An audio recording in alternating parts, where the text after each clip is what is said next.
त्यो फुल लगाएपछि राम्रो देख्छ क्या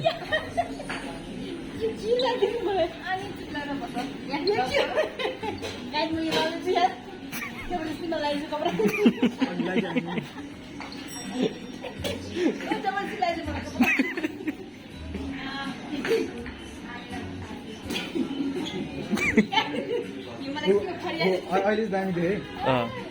अहिले चाहिँ आनी जस्तो थियो क्या माथिको लगाएपछि ठिक छ